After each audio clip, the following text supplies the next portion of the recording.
Então, é um mês muito especial em todos os sentidos. E, para quem Jesus não veio ainda, que ele venha. Por isso, todo ano tem o dia 25 de dezembro, e, na verdade, tem o mês de dezembro todinho para a gente pensar sobre isso. Se ele não nasceu ainda, para algum de nós, que ele nasça esse mês. Vamos fazer ele nascer. E se nós pudermos fazer ele nascer hoje, eu vou ficar muito feliz. Se nascer para mim, para vocês, para quem não nasceu ainda, né? Eu acho que para mim ele já nasceu. Mas se puder nascer para mais alguém aí, vai ser muito bom, tá? Então nós vamos conversar um pouco sobre a mensagem da Joana de Ângeles, né? Como a Jaqueline já disse, está no livro Jesus e Atualidade, e falando sobre a reencarnação, fazendo uma relação entre Jesus e a reencarnação, que é um dos princípios mais importantes da doutrina espírita. A reencarnação chega para nós como uma das principais revelações que o Espírito de Verdade trouxe para nós, em nome de Jesus. Então, no livro, como que chama o livro? Jesus e Atualidade, a Joana traz alguns apontamentos aqui, só para a gente lembrar, lá no título Jesus e Atualidade, ela fala assim: a atualidade do pensamento de Jesus surpreende os mais céticos, estudiosos da problemática humana, sempre complexa e desafiadora nesses dias. Jesus é atual pelas terapias de amor e pelos ensinamentos que propõe ao homem contemporâneo, mas também pelo exemplo de felicidade e exteriorização de paz que irradiava. A atualidade necessita urgentemente de Jesus descrucificado, companheiro e terapeuta em atendimento de emergência, a fim de evitar a queda no abismo. Pensando nesta inadiável questão, resolvemos apresentar neste pequeno livro 20 situações contemporâneas com ocorrências do cotidiano que aturdem a civilização, buscando respostas da conduta na terapia de Jesus, cujos resultados, obviamente, são a saúde, a paz e a felicidade como experiências ainda não fruídas individual e coletivamente pelos homens. Então, um dos pontos que eu achei que nesse início é falar assim, 20 situações contemporâneas com ocorrências do cotidiano que aturdem a civilização, buscando respostas da conduta na terapia de Jesus, cujos resultados, obviamente, são a saúde, a paz e a felicidade. Lembrando que essa série da Joana de Ângeles se chama série psicológica. Então, é uma série que está relacionada com o nosso comportamento interior. É um comportamento espiritual, mental. É o psicológico. Não se trata necessariamente do físico, não se trata necessariamente do exterior. Ela chama a atenção de um comportamento que vem de dentro. E dentro de nós precisa estar vibrando o ensinamento de Jesus, a orientação dele. A orientação que ele deixou há 2000 anos e que ela diz continua fresquinha aqui para nós, né? Atual. E nós temos obras, por exemplo, aí o Honório Abreu, na obra dele, né? Ele fala do... Como é que chama o livro? Delano? Esqueci o nome do livro. Luz Imperecível. Luz Imperecível. É. O Honório fala que é necessário, ao invés de ir lá para a época do Evangelho, nós trazermos o Evangelho para a nossa época. E trazer o Evangelho para a nossa época é fazer uma readaptação, especialmente nas nossas interpretações do Evangelho. E não ficar no literal, mantendo lá na época, atualiza as expressões verbais, né? As expressões literárias, mas não atualiza as expressões morais e do sentimento. A proposta que a Joana traz, então, é uma proposta muito importante, porque vai exatamente relacionar com as nossas questões mais na área da psicologia de cada um. E me lembro também que o Haroldo, fazendo um comentário sobre um questionamento que ele tinha sobre o porquê da Joana de Ângeles entrar tanto nessa questão da psicologia e fazer essa série aí com esses volumes todos, né? E ele diz que entendeu as dificuldades que a Terra passaria e que agora ele entendia por que a Joana chamou tanta atenção para as questões psicológicas. Porque quem conseguisse cuidar da questão psicológica não se importaria ou não sofreria tanto com as questões exteriores, inclusive do próprio corpo, com as doenças exteriores, que já seriam a exteriorização das dificuldades que nós vivemos. Realmente, a proposta da Joana está cada vez mais clara nesse sentido. Ela trata de todos esses temas, chamando a nossa atenção para a importância de cada um deles, no sentido de colocá-los no nosso dia a dia. Veja a importância disso. Não é só teoria. Tem uma teoria escrita, vamos dizer assim, bem filosófica até, com um palavreado bem rebuscado, mas, na verdade, mesmo com esse palavreado rebuscado, nós precisamos procurar compreender qual é a mensagem de fato que ela está passando e ver que a mensagem é para que a gente consiga realmente ficar em paz. Então, obviamente, o resultado é saúde, paz e felicidade, apesar das situações. Então, no capítulo 2 dessa obra, Jesus e reencarnação. E ela começa dizendo, né? Não fosse Jesus reencarnacionista, e toda a sua mensagem seria fragmentária, sem suporte de segurança, por faltar-lhe a justiça na sua mais alta expressão, propiciando ao infrator a oportunidade reeducativa, com o consequente crescimento para a liberdade a que aspira. Jesus reencarnacionista. Reencarnacionista é aquele que crê, aquele que acredita, aquele que aceita, aquele que vive como reencarnacionista.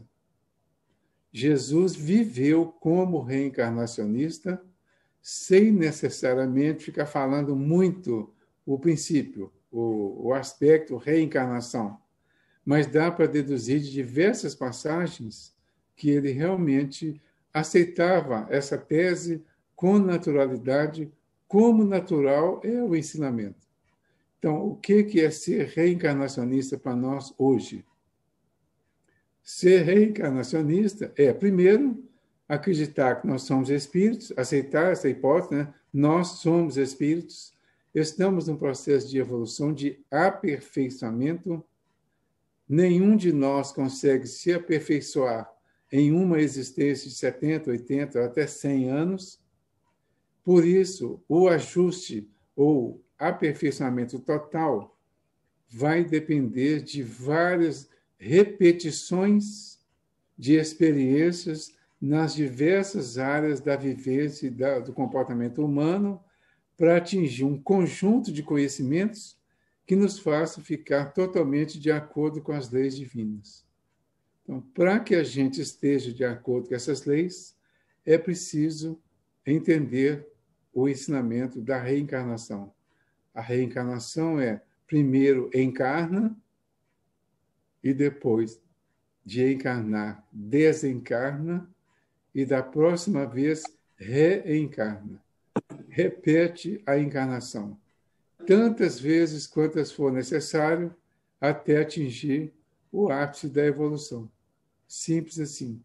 Lá na questão 171 do Livro dos Espíritos, essa questão, o Kardec comenta sobre a reencarnação. Eu achei muito interessante isso aqui, porque eu coloquei essa questão aqui e coloquei aqui nas minhas anotações. E, coincidentemente, na página 71, foi que caiu esse comentário do Kardec. Então, o que ele diz aqui nesta página? Ele comenta assim, a questão 171, ele pergunta, em que se funda o dogma da reencarnação?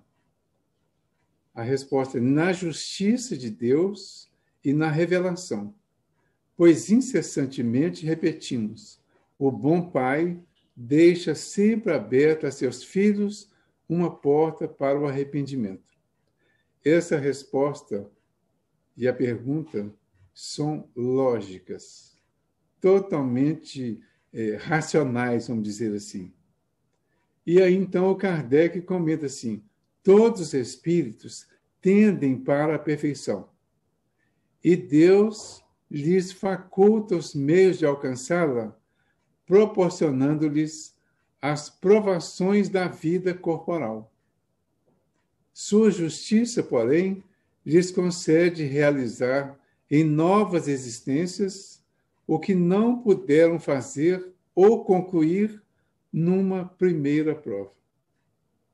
Não obraria Deus com equidade, nem de acordo com a sua bondade, se condenasse para sempre os que talvez hajam encontrado, oriundos do próprio meio onde foram colocados e alheios à vontade que os animava, obstáculos ao seu melhoramento.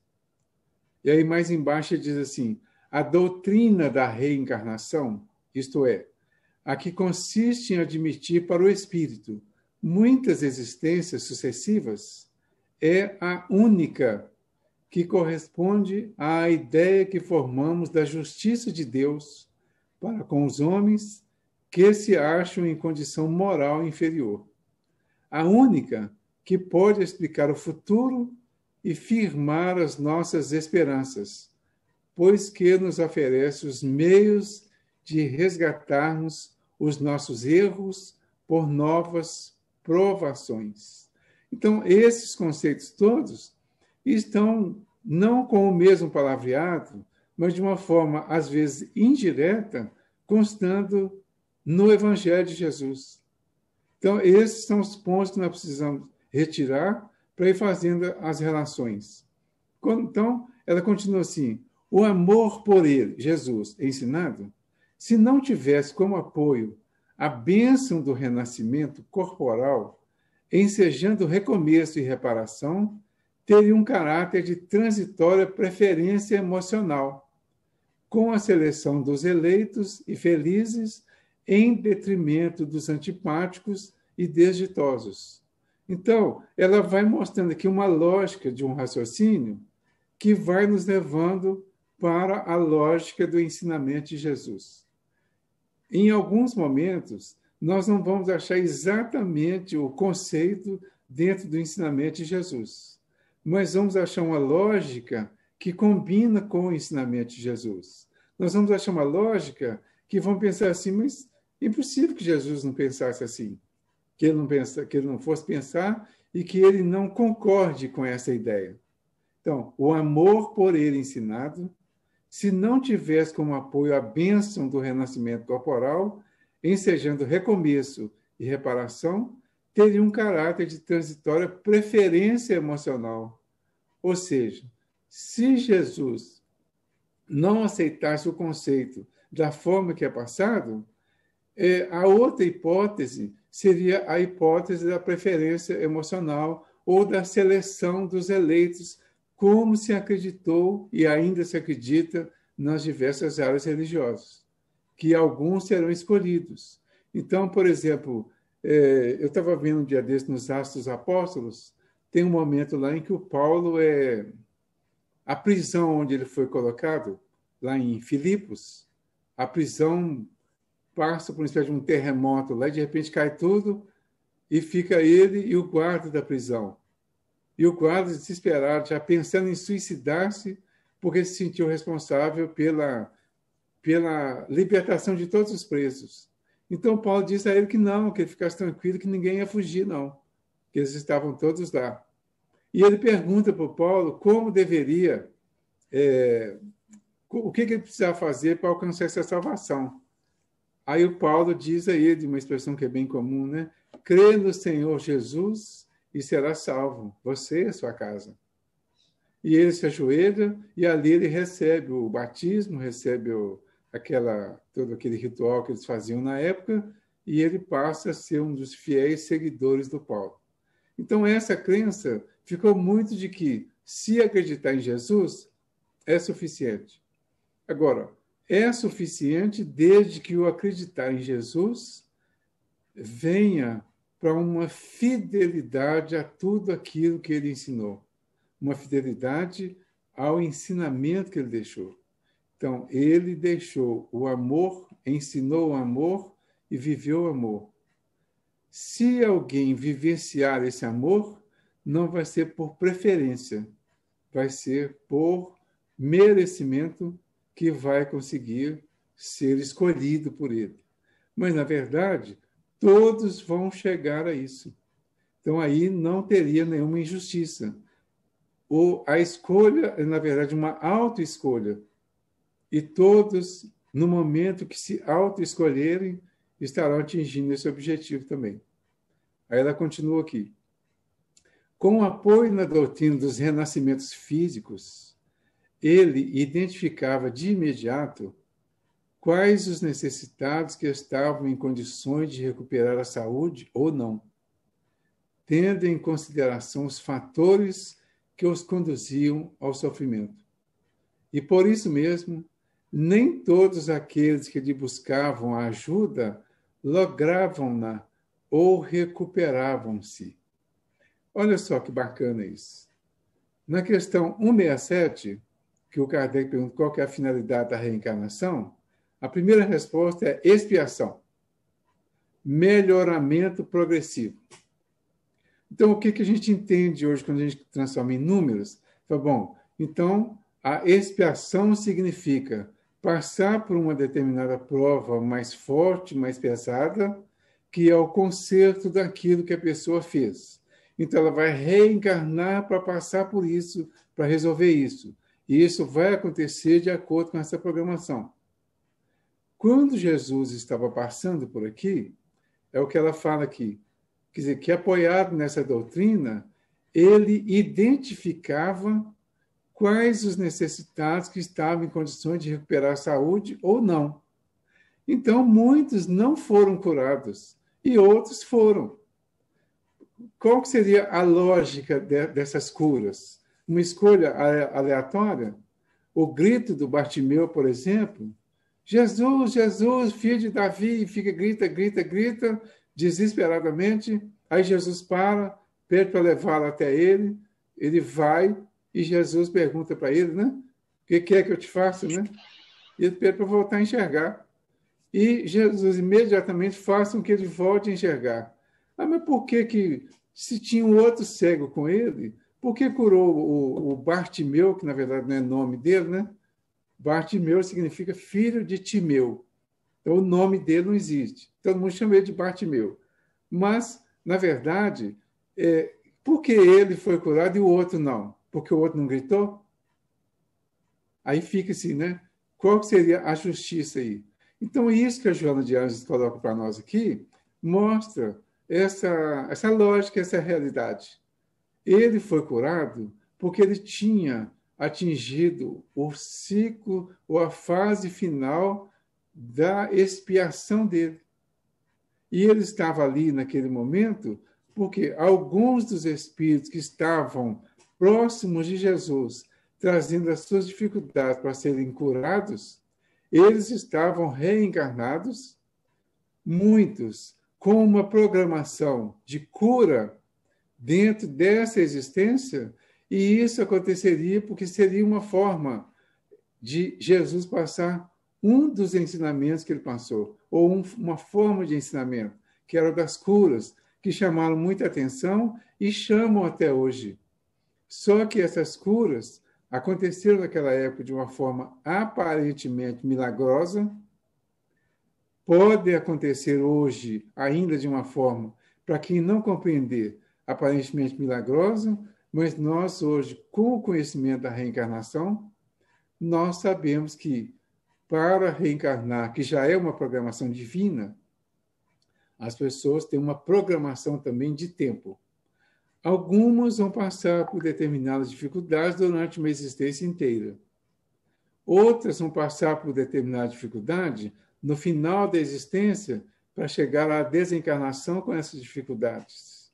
Outros serão curados no meio do caminho. E outros conviverão com doenças incuráveis e até mortais, mas não vão morrer de imediato. Vão viver uma existência inteira até chegar ao final de uma encarnação, o final de um tempo que era necessário ao aprendizado. Isso é importante para nós, porque esse entendimento nos chama a atenção para a importância de aprender a conviver com as nossas doenças, com as nossas dores e com todas essas dificuldades que a humanidade está vivendo.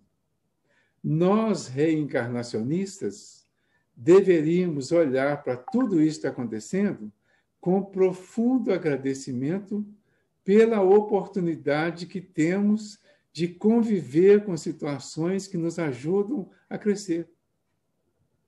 Essa é a visão que nós precisamos passar a desenvolver, especialmente dessa pandemia. Já tem muita gente falando mal da pandemia, já tem muita gente reclamando da pandemia, mas nós que somos reencarnacionistas, nós que somos crentes da vida imortal, nós precisamos passar a falar bem da pandemia, mesmo que seja para nós mesmos, e buscar que tipo de ensinamento ela está trazendo para nós. E ao invés de tristeza, de desespero, de medo, de sofrimento, que ela traga para nós uma tranquilidade íntima, e aí entra a psicologia da Joana de Ângeles. A tranquilidade íntima, que é exatamente uma transformação do nosso psicológico, da nossa psique, uma adaptação a uma realidade que não vai nos atingir negativamente se nós soubermos conviver com ela positivamente. Então, no capítulo 10, no versículo 52 do Evangelho de Marcos, Jesus diz ao Bartimeu: a tua fé te curou. Por que Jesus disse a ele isso? Porque ele passou por todo um processo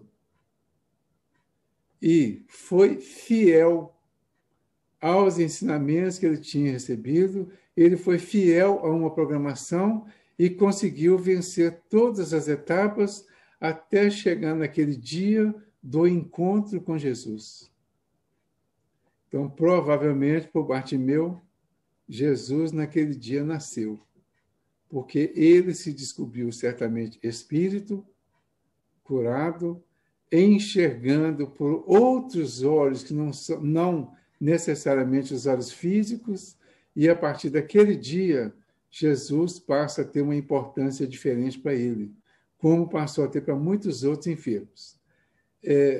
A continuação da Joana, que ela diz assim: porque sabia ser enfermo o espírito e não o corpo. Sempre se dirigia preferencialmente à individualidade e não à personalidade de que se revestia cada homem. Quando ele se dirige à individualidade, ele está se dirigindo ao espírito, encarnado ou não. Então, a individualidade é o espírito.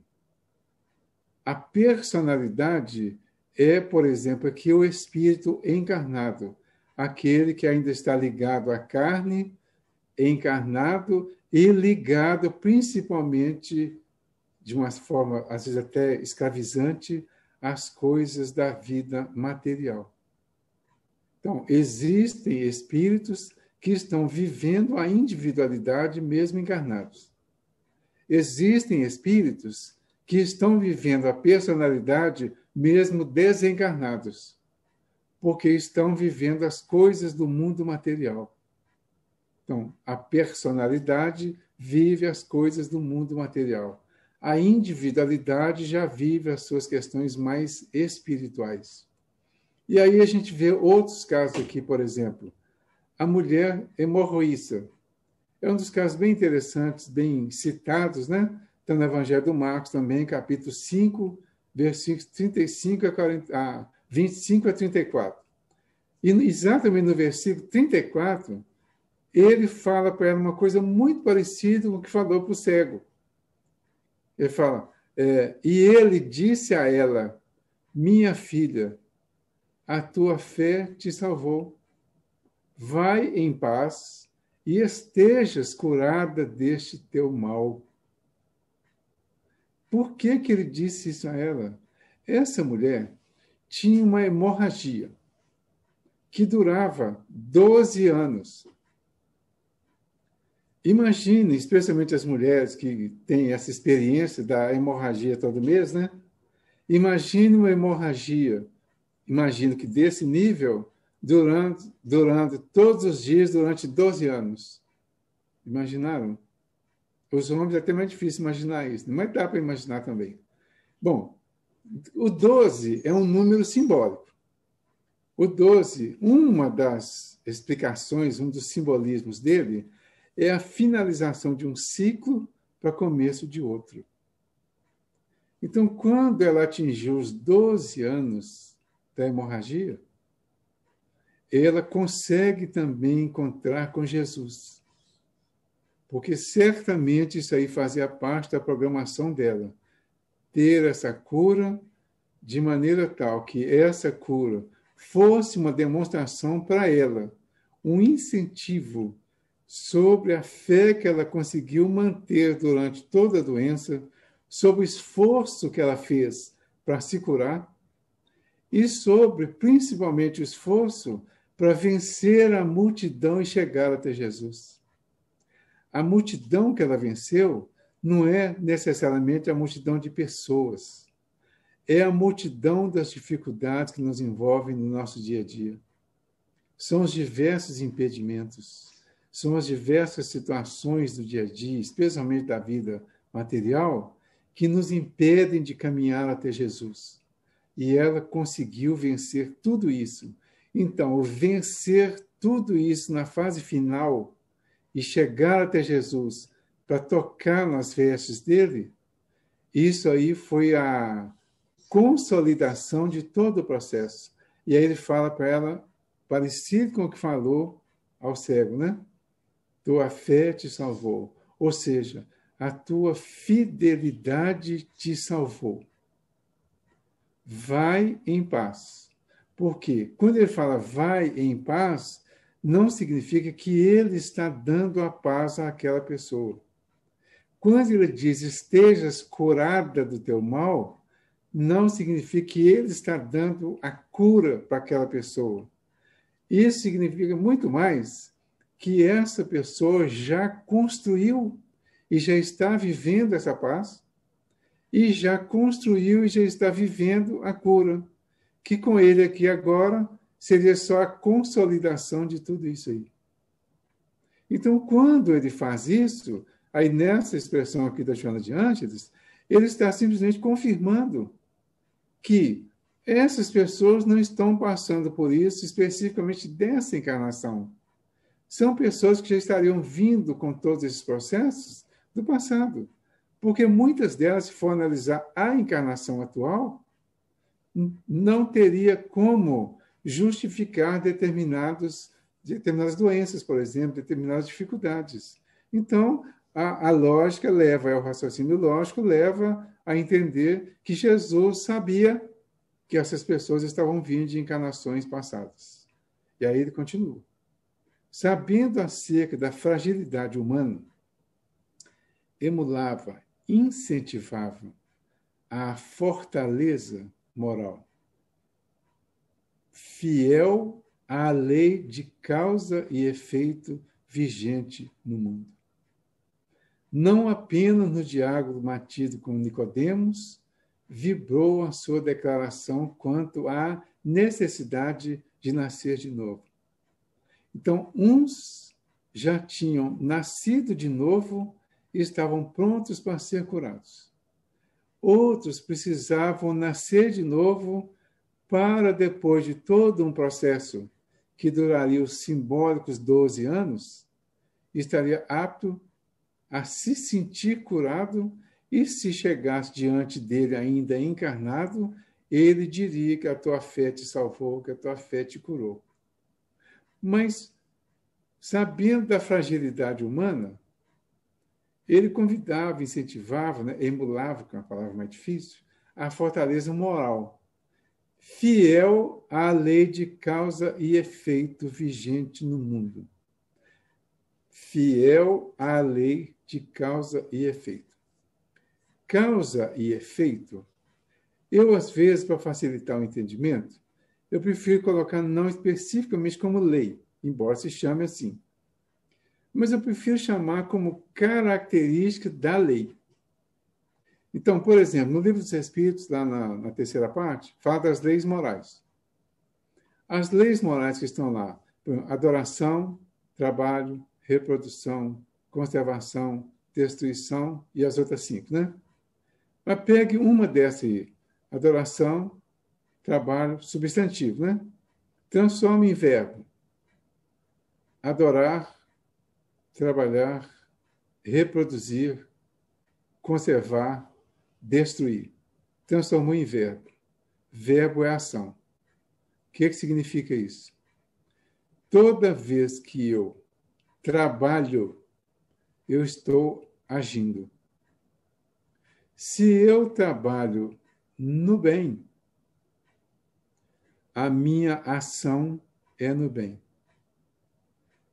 A reação vai ser o bem. Então, a minha ação é a causa. A reação é o efeito. Então, o que se chamam de lei? Lei de causa e efeito. Então, existe uma característica da lei divina que se expressa em todas as divisões da lei trazida pelos Espíritos, que caracteriza por causa e efeito. A causa é o que eu faço, o efeito é o que é a consequência, é a reação. Então, quando eu ajo no mal, principalmente, o efeito vai ser no mal também. Então, ele volta ruim para mim. Quando ele fala que ele sabia da fragilidade humana, que a convidava à fortaleza moral e para ser fiel ao entendimento da lei de causa e efeito vigente no mundo, significava dizer a nós que, se todos os aspectos da lei estão dentro dessa característica de causa e efeito, nós precisamos ser vigilantes com as causas, com as ações, porque as nossas causas são as ações que vão levar a efeitos, a reações que serão devolvidos para nós como resposta.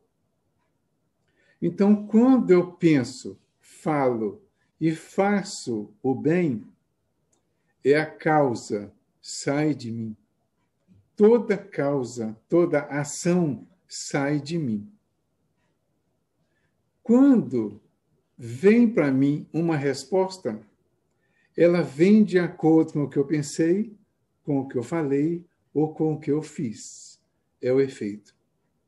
Se o efeito é bom, é porque a causa foi boa. Se o efeito é ruim, é porque a causa foi ruim. Pensemos nas reações, nos efeitos que estamos recebendo. Esses efeitos são exatamente relacionados com as causas. Está ruim? Então vem a sequência. Não apenas no diálogo mantido com Nicodemos vibrou a sua declaração quanto à necessidade de nascer de novo. Então, vejam, se a minha ação, se a causa foi ruim e o efeito está sendo ruim, está chegando ruim para mim, o que eu preciso fazer dentro dessa proposta da conversa dele com Nicodemos? João, capítulo 3, versículos de 1 a 12. Evangelho com o Espiritismo, também no capítulo 4. O que é que eu preciso fazer? Nascer de novo. Ah, mas nascer de novo? Alguns interpretam nascer de novo como se fosse renovar-se dentro da mesma existência, como Paulo, por exemplo. Verdade. Como essa mulher hemorroíça, como o cego e como muitos outros que foram curados por Jesus, que nasceram de novo dentro da mesma existência, porque mudaram os seus comportamentos antes de serem curados por Jesus e principalmente depois da confirmação de Jesus. Então, eles nasceram de novo dentro da mesma existência. Mas ele não estava falando exatamente disso com Nicodemos. Não era isso que o Nicodemos queria saber. O Nicodemos era judeu, os judeus já acreditavam na reencarnação de uma forma um pouquinho diferente, eles não tinham uma definição clara sobre o assunto, então Nicodemos queria confirmar isso, ele queria ir um pouquinho além, porque ele pergunta para Jesus, mas como pode um homem já velho voltar ao ventre de sua mãe e nascer de novo? Então, ele sabia o processo, que não era simplesmente mudar aqui. Ele queria entender como que acontecia. E aí Jesus não responde claramente para ele, porque certamente não era o momento ainda desse entendimento. E, além disso, as traduções que foram acontecendo ao longo do tempo podem ter alterado as palavras, às vezes, para não dar a entender que o ensinamento se tratava de reencarnação. Tanto é que na Bíblia de Jerusalém, por exemplo, na tradução dela, não vem nascer de novo, vem nascer do alto. Então, essa tradução que vem lá do grego, a tradução era livre, então cada versão, cada grupo interpretou do jeito que achou mais adequado, mais necessário. Mas, mesmo mudando as palavras, não muda a essência. Quando você vai analisar as palavras dentro de um conceito, se ela estiver fora do que é real, fica sem lógica. Então, nascer do alto é bastante incoerente com a realidade humana, por exemplo. Então, como que eu poderia nascer do alto se eu ainda estou embaixo? Mas eu posso nascer de novo estando em qualquer posição. Então, aí fica mais caracterizado o diálogo com Nicodemos. Então, nós temos duas hipóteses bem concretas e bem claras e bem lógicas. Nascer de novo na mesma existência, verdade, todos nós que estamos aqui hoje, de alguma forma nascemos de novo. Eu não sou a mesma pessoa que eu era há 40 anos atrás. Nem fisicamente, né? Estou ficando velho. Então, nem fisicamente eu sou como eu era 40 anos atrás. Mas quando vamos ver a questão psicológica, a questão íntima, a questão espiritual, nenhum de nós que está aqui hoje está como era quando começou a buscar o conhecimento do Evangelho, quando começou a entender a lógica da reencarnação e, principalmente, como começou a assimilar tudo isso relacionando com causa e efeito. Nós passamos a entender que há nuances na vida de antes, há comportamentos da vida anterior que não cabem mais nessa.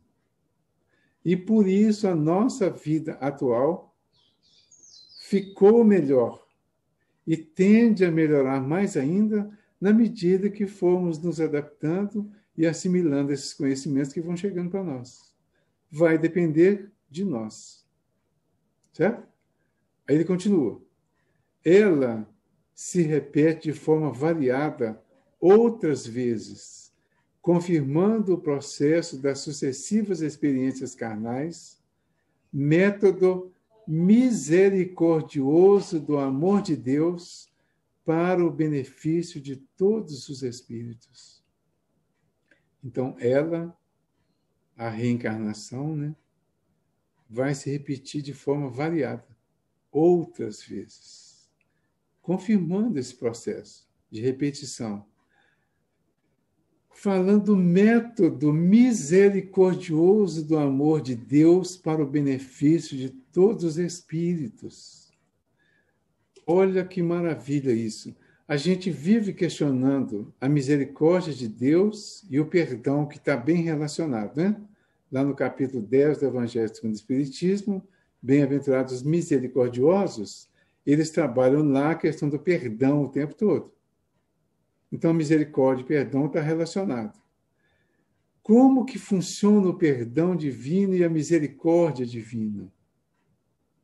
Funciona através da repetição da oportunidade para que nós possamos fazer de novo, fazer direito e fazer bem feito.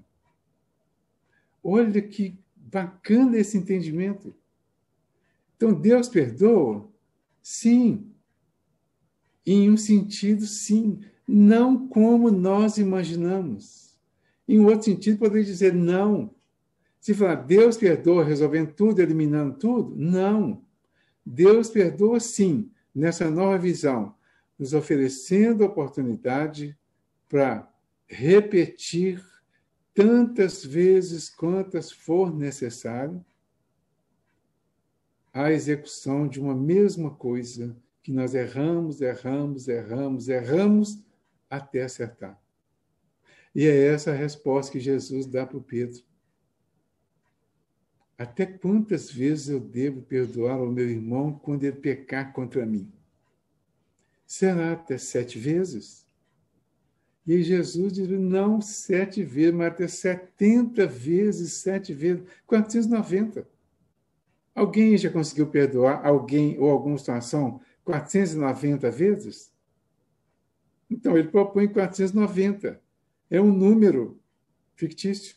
Porque, na verdade, ele propõe que seja infinitamente. E quando ele fala disso, ele está falando que o perdão divino para nós é infinito. E esse perdão infinito, ele vem junto com a misericórdia. Porque nós continuamos sendo assistidos, sendo olhados, sendo cuidados, sendo dirigidos, mesmo já tendo errado tantas vezes. Isso é a misericórdia. A misericórdia, no nosso dicionário aqui, é a pena das misérias dos outros. A misericórdia divina para nós é a pena, entre aspas, que Deus sente pelas nossas misérias, pela nossa imperfeição, pelas nossas fraquezas, pela nossa ignorância. Mas o que ele faz? Vai lá e faz de novo. Vai lá e conserta o que você fez errado. Eu te dou a oportunidade, você vai e conserta. Quando você consertar, através de uma cegueira que será proposta, você vai encontrar um dia com alguém que vai te abrir os olhos e você vai começar a ver o mundo novamente. Mas, com certeza, a partir dessa cegueira, o seu mundo já será diferente. Quantos de nós estávamos cegos e encontramos uma doutrina, ou a doutrina de Jesus, em alguma igreja ou na doutrina espírita, e passamos a enxergar? Com quantos de nós aconteceu isso? Então, para nós, as oportunidades continuam se repetindo. Mas é preciso agora que nós façamos a nossa parte, a partir desse entendimento. É preciso que respeitemos as nossas condições, mas que valorizemos o perdão e a misericórdia divinos que nos oferecem oportunidades infinitas para fazer de novo. Então, vamos aproveitar e fazer de novo agora e fazer bem feito. Nenhuma surpresa causara aos seus discípulos a resposta a respeito do Elias que já viera, assim como a indagação em torno de quem ele seria, segundo a opinião do povo, em razão de ser crença quase generalizada à época a pluralidade dos renascimentos. Então, essa conversa lá não tinha esse mistério todo que teve para nós durante tanto tempo.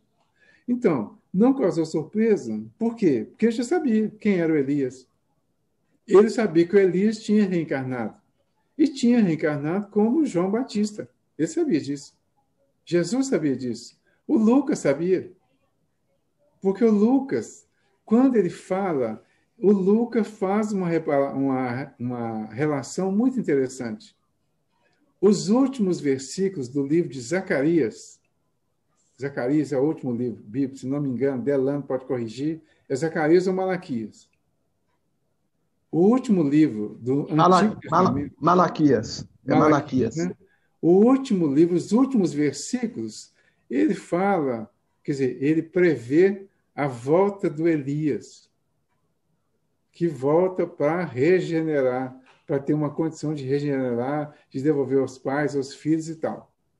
Quando Lucas começa o evangelho dele, é como se o Lucas estivesse dando continuidade ao livro do Malaquias que terminou, porque ele começa exatamente falando do anjo Gabriel que foi visitar o Zacarias, aí sim é Zacarias, que seria o pai do João, e avisar para o Zacarias que ele teria um filho e que esse filho dele viria com a força e o poder de Elias.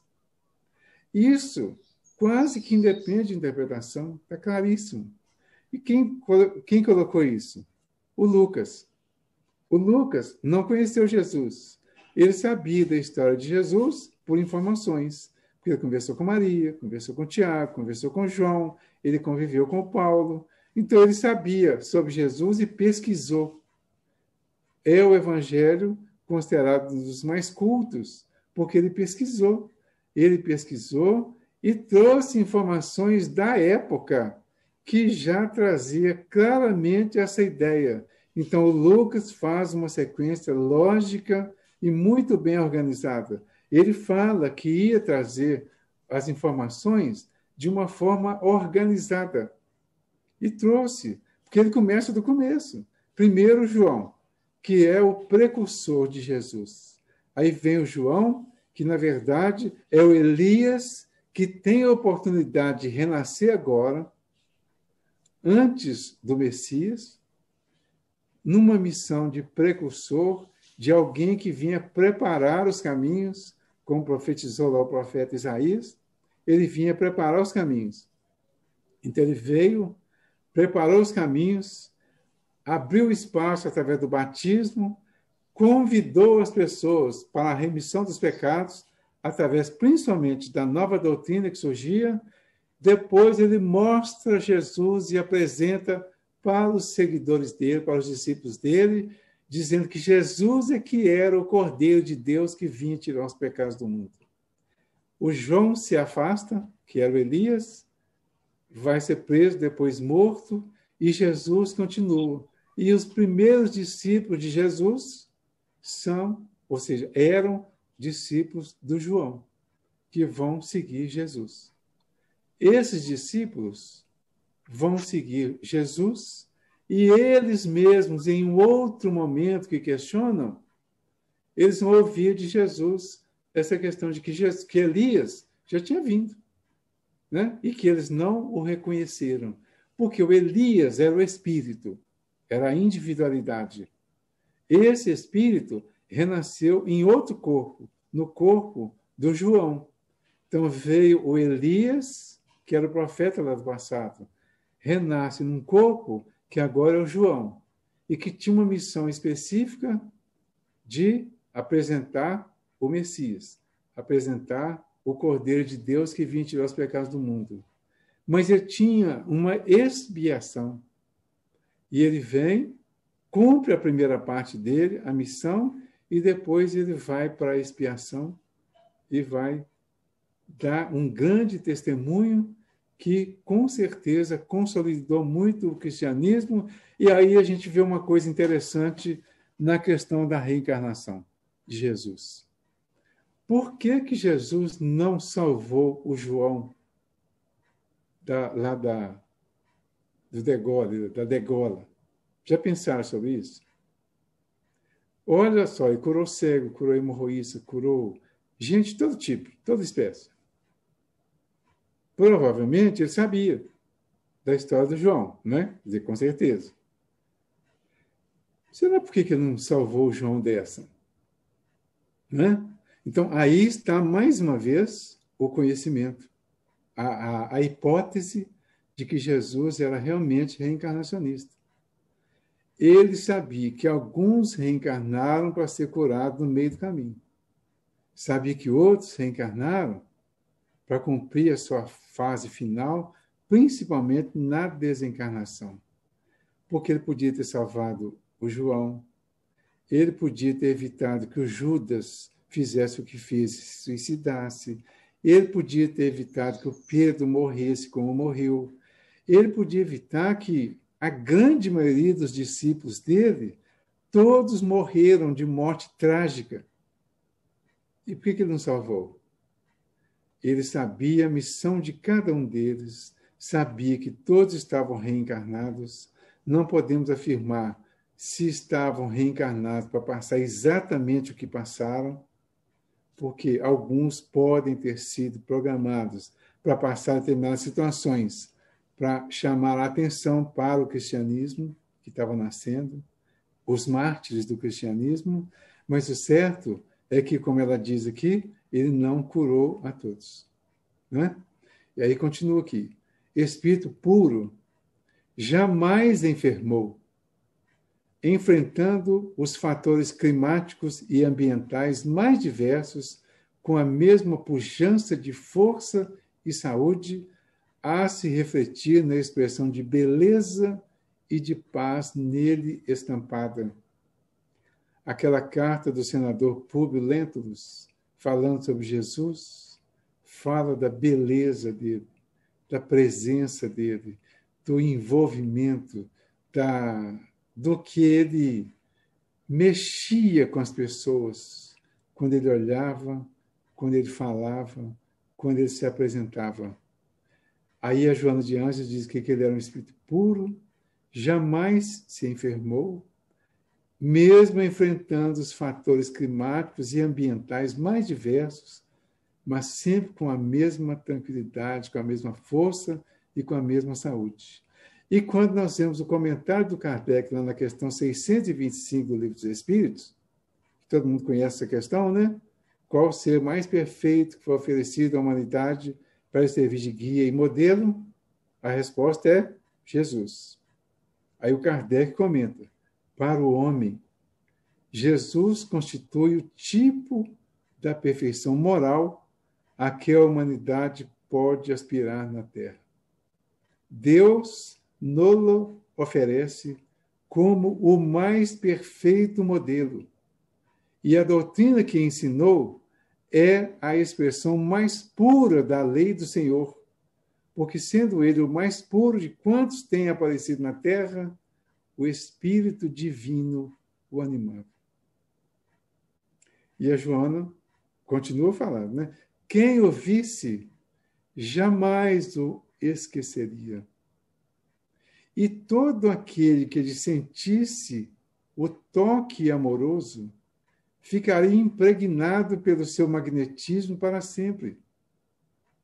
É verdade que não poucos homens que foram comensais da sua misericórdia aparentemente o esqueceram. Todavia, reencarnaram-se através da história, recordando-o às multidões e ainda hoje se encontram empenhados em fazê-lo conhecido e amado. Gente, é verdade. Quem o conheceu, quem o conhece, quem o compreende hoje, sem conhecê-lo fisicamente, mas sente a vibração do ensinamento dele, dificilmente vai conseguir esquecer. Mas ela fala que é verdade que não poucos, ou seja, muitos, que foram comensais da sua misericórdia, inclui a todos nós de alguma forma, porque todos nós que estamos aqui hoje já fomos, de alguma forma, comensais da misericórdia de Deus e de Jesus. E nós, aparentemente, o tínhamos esquecido. E quando nós reencarnamos nessa existência atual, e quando estamos aqui diante de uma tela de computador, de celular, seja do que for, para ouvir falar de Jesus, quando nós estamos pegando a Bíblia para estudar sobre Jesus, quando nós estamos lendo mensagens, ouvindo filmes e mais coisas falando dele, é a lembrança que está chegando para nós, que nós já fomos merecedores, que nós já usufruímos da misericórdia dele, mas que, de alguma forma, ela fala assim, aparentemente o esquecemos. Mas, todavia, reencarnaram-se, e aqui estamos nós, reencarnados, através dessa história que está durando, da vinda dele para cá, 2000 anos. Nós reencarnamos, estamos recordando-o e levando a mensagem dele para as multidões. E ainda hoje nos encontramos empenhados em fazê-lo conhecido e amado. Aqui estou eu, me esforçando para interpretar uma mensagem da Joana de Ângeles, que já conviveu com ele lá no passado, né? Como Joana de Cusa, por exemplo, e como muitos de nós que, quem sabe, já conviveu lá naquela época. Quem sabe nós somos alguns daqueles que atiraram pedras. Quem sabe nós levantamos o dedo ou gritamos na votação, naquela votação por aclamação, né? Quem vocês escolhem? Jesus ou Barrabás? Quem vocês escolheram? Eu não lembro mais quem que eu escolhi, mas eu acho que eu escolhi o Barrabás. Hoje eu estou escolhendo Jesus. E nós? Estamos todos escolhendo Jesus? Estamos lembrando agora quem é Ele mesmo e o que Ele tem feito para nós? Então agora as coisas mudaram.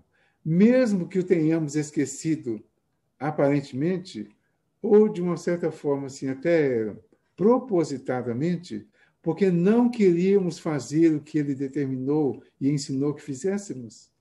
Hoje estamos aqui sendo lembrados de novo. E hoje, quando nós ouvimos a mensagem dele, ela nos toca com uma profundidade diferente. Às vezes ouvimos uma mensagem do Evangelho, não entendemos nada, mas ela nos toca profundamente, porque pode ser a mensagem que nós contrariamos lá no passado e que gerou esse esquecimento premeditado. E hoje, quando ouvimos a mensagem, ela nos toca.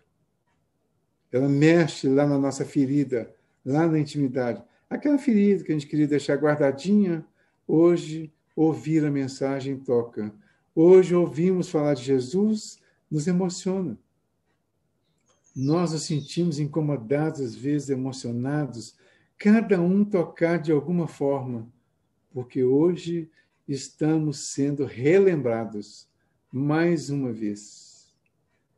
É verdade que não poucos homens foram comensais da sua misericórdia, aparentemente o esqueceram. E hoje estamos aqui lutando para fazê-lo conhecido. Não é para os outros, não.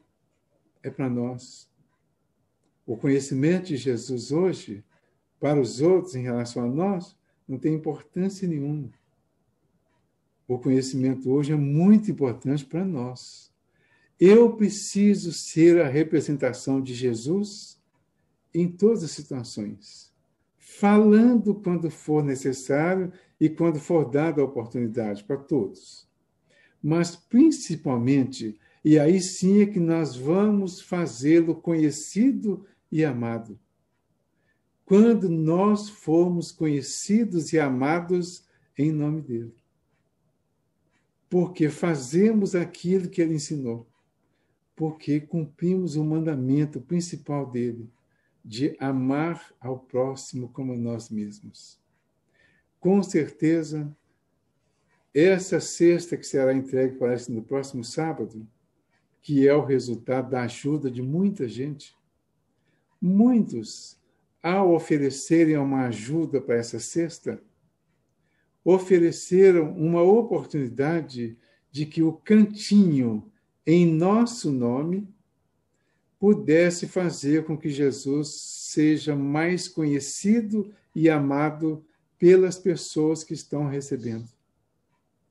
Porque em nome do cantinho de Jesus, as pessoas estão tendo a oportunidade de matar um pouquinho da fome, tanto a fome física quanto e principalmente a fome espiritual, a fome de Jesus. E ao colaborar com essa cesta, quem colaborou deu a si mesmo a oportunidade de fazer Jesus conhecido e amado pelas pessoas. Mas será que ao colaborar, eu colaborei pelo conhecimento e amor que eu tenho a ele e ao próximo em nome dele? A resposta, então, fica para cada um. A psicoterapia que ele utilizava era centrada na reencarnação, por saber que o homem é o modelador do próprio destino, vivendo conforme o estabeleceu através dos atos nas experiências passadas. Olha só esse ponto importante. A psicoterapia que ele utilizava era centrada na reencarnação. Está escrito isso na Bíblia? Não diretamente. Mas de onde foi tirado? De onde que a Joana de Ângeles tirou isso? Da lógica do ensinamento que vem para entendermos a reencarnação. Por exemplo, ela fala aqui, o homem é o modelador do próprio destino, vivendo conforme o estabeleceu através dos atos nas experiências passadas. Aí nós vamos lá nas bem-aventuranças. Primeira parte do Sermão da Montanha, capítulo 5, versículo 3 a 12 do Evangelho de Mateus. E aí ele fala, vendo ele, na verdade de 1 a 12, né? Mas a bem-aventurança mesmo começa no 3. Vendo ele as multidões, subiu à montanha. Ao sentar-se, aproximaram-se dele os seus discípulos, e pôs-se a falar e os ensinava, dizendo, bem-aventurados os pobres em espírito, porque deles é o reino dos céus. Felizes aqueles que se tornarem humildes neste momento, porque a partir de agora estarão conquistando o reino dos céus, que é o objetivo final. E para chegar lá, vai precisar passar por diversas etapas que estão aqui resumidas nas bem-aventuranças. Então, a bem-aventurança está relacionada com a felicidade. Só será feliz por ter alcançado o reino dos céus aquele que, como disse a Joana aqui, entendeu que nós somos os modeladores do próprio destino. Então, isso está centrado na reencarnação, porque ninguém que é orgulhoso até hoje vai se transformar em humilde hoje mesmo e já conquistar o reino dos céus, mesmo que ele esteja dentro de nós. Nenhum de nós está apto hoje para conquistar hoje o reino dos céus, numa mudança que acontece imediatamente quando entende a mensagem. A mudança ela vai acontecer a partir de agora. Então nós temos orgulho, inveja, vaidade, egoísmo e uma série de outros ismos que tem por aí para transformar, para fazer de novo e fazer diferente, transformando isso, que são os defeitos, em virtudes. Bem-aventurados os mansos, porque herdarão a terra. Bem-aventurados os aflitos, porque serão consolados.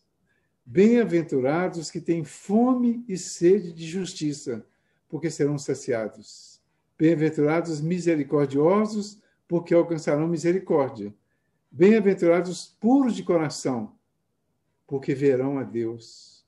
Bem-aventurados que promovem a paz, porque serão chamados filhos de Deus. Bem-aventurados os que são perseguidos por causa da justiça, porque deles é o reino dos céus. Bem-aventurados sois, quando vos injuriarem e vos perseguirem, e mentindo disserem todo o mal contra vós por causa de mim. Alegrai-vos e regozijai-vos, porque será grande a vossa recompensa nos céus, pois foi assim que perseguiram os profetas que vieram antes de vós. Então, aqui está uma confirmação do que a Joana falou. A psicoterapia que ele utilizava era concentrada na reencarnação. Aí a gente vai lá no Evangelho segundo o Espiritismo, capítulos 7, 8, 9 e 10, e vamos ver as bem-aventuranças explicadas lá, e nos convidando a fazer a transformação em nós mesmos, especialmente nesses capítulos, que, coincidentemente, os 7, 8, 9 e 10 vêm depois do 6, que é o Cristo Consolador, que representa para nós o momento que encontramos com o Cristo, encontramos com o ensinamento de Jesus, e esse Cristo Consolador nos traz uma nova visão desses conhecimentos, e essa visão de reencarnação está relacionada com o futuro daqueles que, ao entender a mensagem, passam a trabalhar para que ela seja verdade, não especificamente nessa encarnação, mas nas próximas encarnações, quando teremos combatido esses defeitozinhos que nós citamos: o orgulho, o egoísmo, a vaidade, a inveja, a avareza, o ciúme e tudo isso. E não teremos a pretensão de querer resolver tudo isso de uma vez. Por tal razão, ele, sabendo que tudo isso era gradativo, ela fala, por tal razão, ele jamais condenou quem quer que fosse, sempre oferecendo a ocasião para reparar o prejuízo e recuperar-se diante da própria, bem como da consciência divina. Aquele dentre vós que estiver sem pecado, atire a primeira pedra. Foi o momento em que a mulher foi apresentada a ele para ser condenada por ele e queriam que ele condenasse para se contradizer, porque pregava o perdão. E ele não condenou, ele não disse que sim nem que não. Ele o surpreendeu. Qual foi a psicologia que ele usou? A psicologia da reencarnação. Porque ele leu o passado de cada um daqueles que estavam ali, fazendo aquela mulher de espelho para refletir os problemas de cada um nela, como se apedrejá-la fosse limpar os próprios erros e defeitos de cada um deles. E o que ele faz? Vai lá na intimidade de cada um lá com seu magnetismo e, diante da esperada resposta, né?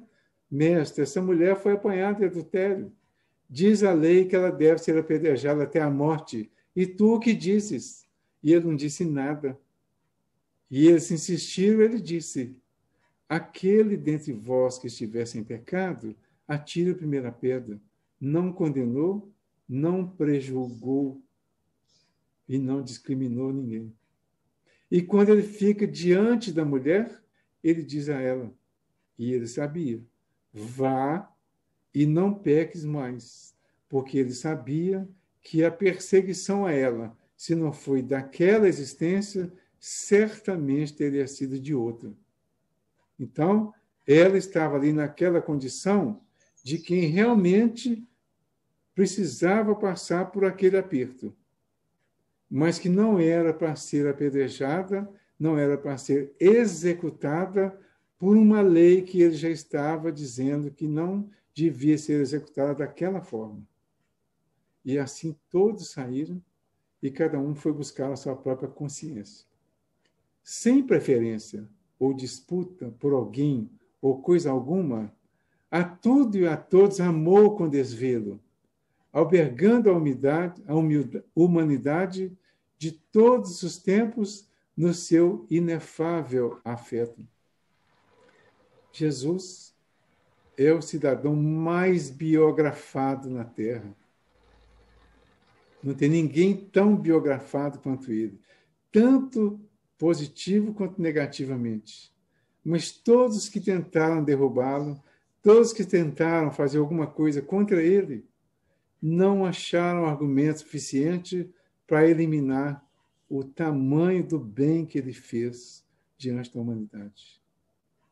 Então, ela conclui aqui, né? tem um ponto que é importante. Espalhou missionários pela terra, falando a linguagem da reencarnação, até o momento em que ele próprio veio confirmá-la, acenando com esperança futura de felicidade para todas as criaturas. No Evangelho segundo o Espiritismo, capítulo 20, item 4, missão dos espíritas. Está dizendo lá claramente para os espíritas: ide e pregai o dogma da reencarnação.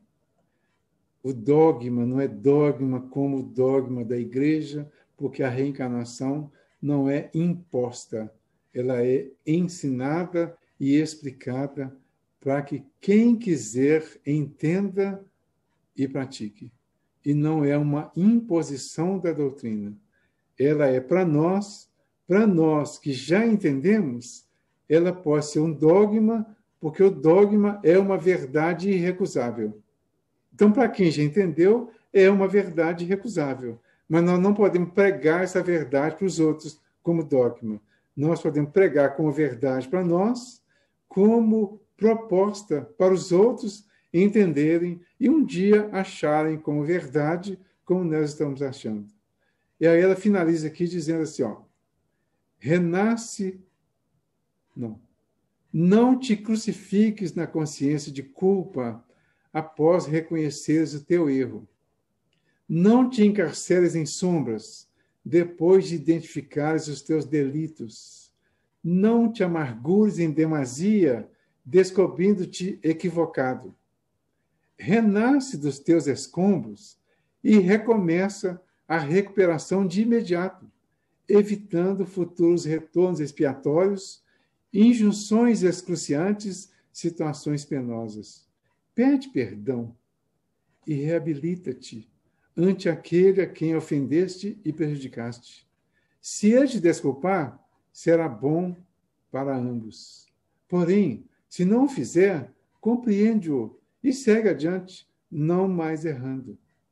Infelicitado por alguém, perdoa-o e desatrela-te dele, facultando-lhe a paz e vivendo o bem-estar que decorre da ação correta.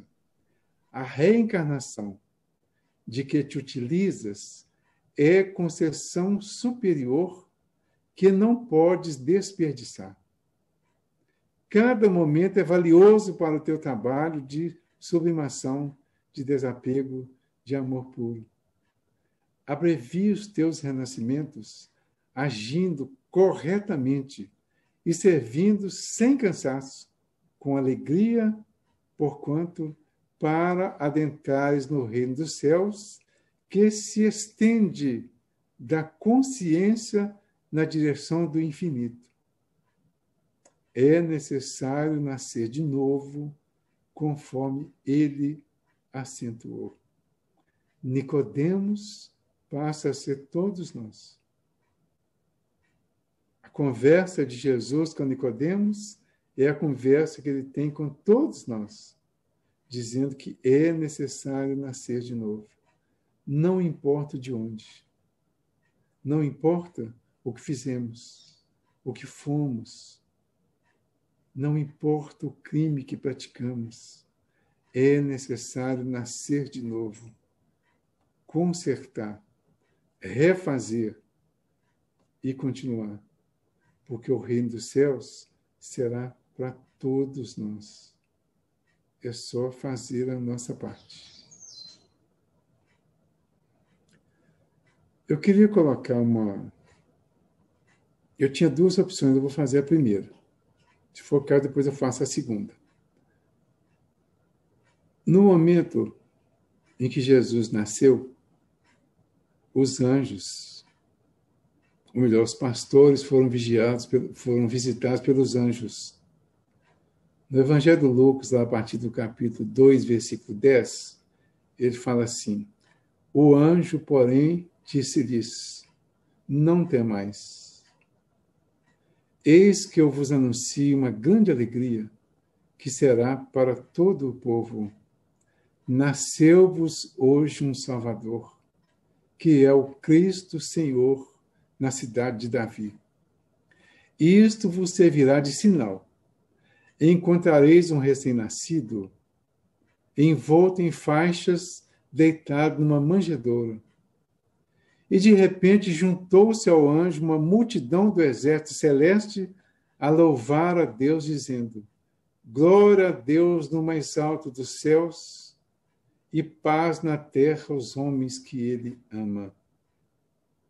E diante dessa reflexão do nascimento de Jesus, eu queria perguntar para todos vocês uma coisa que eu já tenho perguntado e que muitos já devem ter ouvido, mas eu vou repetir. E para nós, onde e quando Jesus nasceu? Já nasceu? Perguntamos a Maria Madalena, onde e quando nasceu Jesus? E ela nos responderá. Jesus nasceu em Betânia. Foi certa vez que a sua voz, tão cheia de pureza e santidade, despertou em mim a sensação de uma vida nova com a qual até então jamais sonhara. Perguntemos a Francisco de Assis o que ele sabe sobre o nascimento de Jesus. E ele nos responderá. Ele nasceu no dia em que na praça de Assis entreguei minha bolsa, minhas roupas e até meu nome para segui-lo incondicionalmente, pois sabia que somente ele é a fonte inesgotável de amor. Perguntemos a Pedro, quando se deu o nascimento de Jesus? E ele nos responderá. Jesus nasceu no pátio do palácio de Caifás, na noite que o galo cantou pela terceira vez, no momento em que eu o havia negado. Foi nesse instante que acordou minha consciência para a verdadeira vida. Perguntemos a Paulo de Tarso, quando se deu o nascimento de Jesus? E ele nos responderá. Jesus nasceu na estrada de Damasco. Quando, envolvido por intensa luz que me deixou cego, pude ver a figura nobre e serena que me perguntava, Saulo, Saulo, por que me persegues? E na cegueira passei a enxergar um mundo novo quando eu lhe disse, Senhor, o que queres que eu faça? Perguntemos a Joana de Cusa, onde e quando nasceu Jesus? E ela nos responderá. Jesus nasceu no dia em que, amarrado ao poste do circo em Roma, eu ouvi o povo gritar, negue, negue, e o soldado, com a tocha acesa, dizendo, este teu Cristo ensinou-lhe apenas a morrer? E foi nesse instante que, sentindo o fogo subir pelo meu corpo, pude com toda certeza e sinceridade dizer, não me ensinou só isso. Jesus ensinou-me também a amá-lo.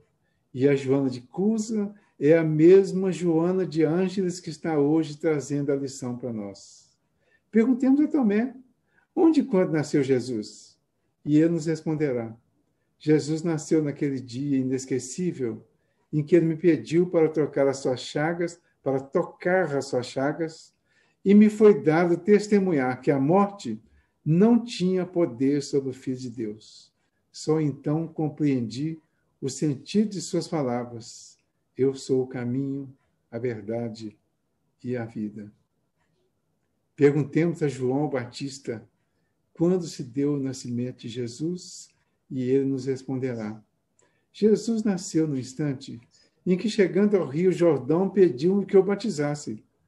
E ante a meiguice do seu olhar e a majestade da sua figura, pude ouvir a mensagem do alto. Este é o meu filho amado, no qual pus a minha complacência. Compreendi que chegara o momento de ele crescer e eu diminuir para a glória de Deus. Perguntemos finalmente a Maria de Nazaré, onde e quando nasceu Jesus? E ela nos responderá. Jesus nasceu em Belém, sob as estrelas, que eram focos de luzes guiando os pastores e suas ovelhas ao berço de palha. Foi quando o segurei em meus braços pela primeira vez e senti-se cumprir a promessa de um novo tempo através daquele menino que Deus enviara ao mundo. para ensinar aos homens a lei maior do amor. E agora, pensemos um pouquinho. E para nós? Quando nasceu Jesus? Pensemos mais um pouquinho. E se descobrirmos que ele não nasceu? Então procuremos urgentemente fazer com que ele nasça um dia destes. Pode ser no dia 25 de dezembro próximo. Pode ser hoje. Porque quando isso acontecer, teremos finalmente entendido o Natal e verdadeiramente encontrado a luz.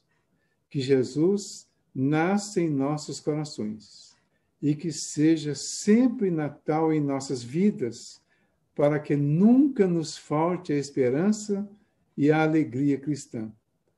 E pegando só a última estrofe aqui da música do... Como é que chama? Roupa Nova. Aproveitando para fazer uma homenagem, até uma lembrança ao Paulinho, né? Que é um dos vocalistas que desencarnou ontem. Ele fala assim, que o Natal comece no seu coração. Que seja para todos, sem ter distinção. Um gesto, um sorriso, um abraço, o que for. O melhor presente é sempre o amor.